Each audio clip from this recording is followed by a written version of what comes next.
You know that sinking feeling when you realize everyone's hanging out without you? Yep. I've never not had that feeling. Quick little disclaimer, because I don't want to get you sick, but I feel it is appropriate to mention that I am currently sick, if you couldn't tell by my fucking nasally sound. If you're watching this, it's probably because you've had that sinking feeling when you've realized, wait, am I not supposed to be here? What, like, does nobody want me here? And it's literally a fucking stab to the heart. The exact same way that Stefan died in the Vampire Diaries. Look, I get it. I'm not here to give you your typical Pinterest advice. You'll find your tribe. No, bitch. Okay. It's been years and I haven't found my tribe.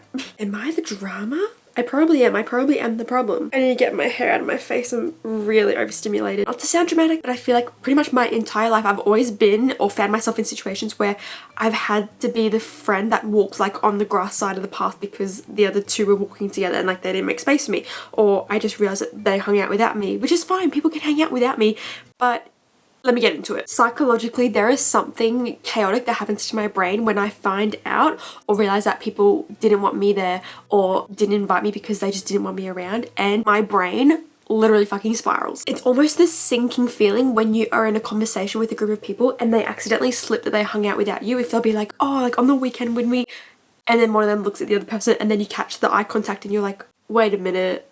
Oh, they're trying to hide something from me. It's fine if people don't want to hang out with you. Like, people don't have to want to hang out with you. That's okay. You're not going to be liked by everyone. Newsflash. That was a tough realization for me to have as a kid. But when it's something that they're actively trying to hide from you is when it kind of becomes a bit wrong and like a little bit messy. I don't know, like a little bit bitchy. I remember the first time that I experienced this was like in primary school with a bunch of girls, and I just remember being in utter disbelief and my eyes did that like weird dolly zoom effect and I just felt so hurt. It was literally a knife to the chest. I can't even describe the pain that you feel, and it's even more embarrassing because you're trying to hide the fact that you're not hurt because they obviously don't care. So you're like, oh, like, yeah. And then I just ran to the bathroom and cried, went home, obviously cried to my mum. And I remember trying to convince myself like maybe I misheard them, maybe like I'm overthinking it. No, I was fucking right. And my mum was like, oh, don't worry, you know, typical mum advice, like, oh, they're just jealous of you, you know, like that kind of mum advice. That literally stuck with me because that was the first time I'd really ever felt not wanted in a social situation. I think I was like in grade 5 or 6 or something. And that experience literally just stuck with me forever, and I feel like it's kind of followed me into many areas of my life nowadays where I just overthink social situations and I always feel like I'm the person that's not wanted, I'm the person that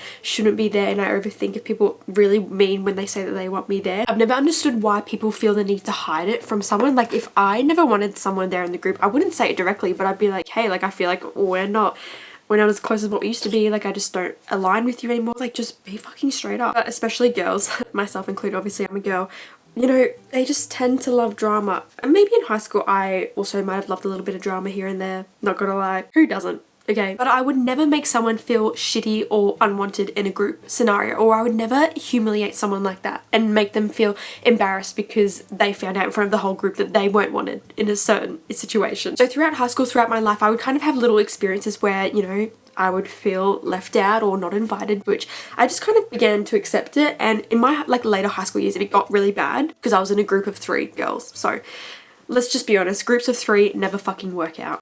Actually, I take that back. Sometimes they can. It's just gotta be the right people. I really don't know if this is just me, but just as I'm starting to get something out of my head, because look, to be honest, sometimes it can be a little bit of projecting. You know, you can project some of your insecurities onto people or situations. So just as I would start to convince myself that the thoughts in my head were just me projecting my insecurities, like, no, Island, you are wanted in this situation. Stop projecting your insecurities onto this group of friends. They've never made you feel not wanted. So why are you telling yourself that you're not wanted by them? You're not like that. Just as I start to wrap my head around these intrusive, insecure thoughts, boom, whiplash. I'm reminded, oh, wait, they actually didn't want me there, and I found out from another person or from a group chat, maybe they didn't invite me because I said something weird. But honestly, when do I never not say something weird? The realization hits, I'm right where they left me, and then I'm just back in this cycle that I just feel like I never seem to escape. Maybe this is all me realizing that I'm just really bad at choosing friends, and maybe like I'm not a very social person, which I know I'm not a social person. I know that. But if I'm in a situation where I can talk about a TV show or something, I can be really chatty and bubbly when I'm passionate about things. So I don't know. I feel like I'm having a bunch of realizations right now when I'm talking about this. All throughout high school, I feel like I could be in social situations with this group of people and we would all be talking. And I could literally wave my hand in front of their face and they wouldn't even bat an eyelid because they wouldn't even notice that I was there, part of the conversation. That's so fucking sad. It was literally like I wasn't even there at times to them, which is fine. That's cool. So So then I would start saying no to plans when they would ask me to hang out, because deep down I knew that they didn't really want me there, so why would I want to go? But then they would be annoyed at me and they'd message me being like, why didn't you come? We really want you to come. And then I felt guilty, and then I felt like a shitty friend. It was just this cycle again. Oh my gosh. There was a time that I found out my best friends had done like a movie night without me, and it fucking hurt. Okay, I'm not gonna lie. And every single fucking person had been invited to this group thing except me. And before you go, Island, maybe they forgot you, it's, you know, don't take it personally. No, it still stings. And I could literally join the fucking FBI with how much stalking I do. If I found out in high school that I'd been left out of a situation, give me a blurry Instagram story and I will find out the location, the time, who was there, what was happening, the catering, the food, everything. Except if that happened to me nowadays, I honestly just wouldn't give a fuck. I'd be cozy up in my bed watching a really good movie and I would not be affected. But back in high school, you want to feel wanted, you want to feel loved, you want to feel like you're part of something, and it really hurt me. I'm so sorry. I feel like I'm literally just trauma dumping on you guys right now. But this other experience in high school, towards the end of high school, I really wanted to break off with this friendship, but when you're at the end of high school, you just gotta buckle down, suck it up, and just try ride it out for the end. Okay, that's what I did. Another experience that I had in high school, for some reason, like, we didn't really get into an argument, but like we were just ignoring each other. Anyway, I finally got the guts to speak up and I told them this is how I felt. And then they literally threw it in my face and they're like, yeah, we always feel like we have to walk on eggshells around you because you feel left out. So if you're getting this so-called vibe from me, then why wouldn't you just be straight up and ask me, since it's making you two so uneasy to be around me? Honestly, I'd rather you two just have to not fake it around me. Like, go off and do your own thing, that's fine. Yeah, it fucking hurts, but it's okay. In high school, I kind of just sucked up this friendship group until I graduated, and you know, either way, you're hurting if you suck it up and just ride it out with the friendship group that you kind of got stuck with. You're damned if you do, you're damned if you don't. If you leave the situation, you're going to be, you know, hurting because you feel a bit alone, you feel like it was all a bit drama. And if you stay in the situation, you're still going to be hurting because you don't feel appreciated and loved in that friendship. I'm praying if you're also in a situation like that, it's actually so rough. Also, situations like that can lead to things that are so amazing. You can find a new hobby, you can meet new people, you can just experience parts of life that you probably wouldn't have if you'd been still stuck in situations with those people. I wish everyone from my past well. No hard feelings. Oh, my nose is so fucking blocked. Losing these friends actually was kind of a blessing in disguise, because it meant when I went to uni, I actually had to try and put myself out there, which, newsflash, was also a fucking struggle. I didn't do that great at that.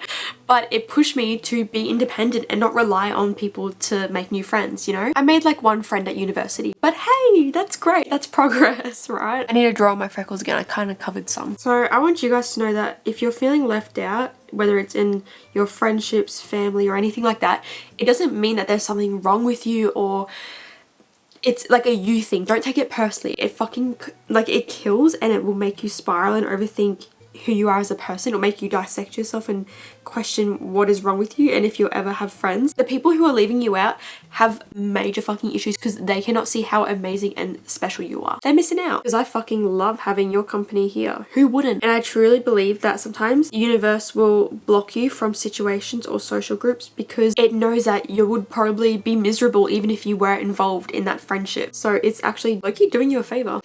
Thanks, universe. So honestly, if you think you're missing out on fun, remind yourself you actually dodged spending $14-15 on like a little pack of fries and dodging small talk. So you're saving a lot of money and it's way more fun being alone, in my personal opinion. I think I want to wear this jumper today. I did thrift it and no, I haven't washed it. Is that disgusting? Definitely.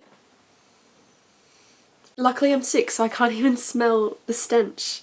So over the years of being, you know, really isolating myself and just being alone, I really realized that being left out is actually amazing because it gives you just more time to yourself to have more freedom. So you're not being left out, you're actually being left with more freedom. If you're watching this and you feel like you're always the person on the outside looking in on these situations, you're not. And you know, one day these people who are making you feel so small and shitty about yourself, they're going to be the ones who wish that they were invited to your thing, because they're going to regret the way that they treated you, because you are going to be fucking thriving. Our worth is not determined by invitations or, you know, group situations. Anyways, I'm going to be at home in my bed scrolling on my phone until my phone literally hits me in the face, because I do that every day, at least once a day. Also, I don't get FOMO anymore. I get phobia, fear of being included. It's great. I love it here. Here is your hug. I love you so freaking much, and I may have forgotten your hug and your kiss. I'm very, very sorry. I'm very sick. That's my excuse. There is no excuse for it. I should know better. I love you.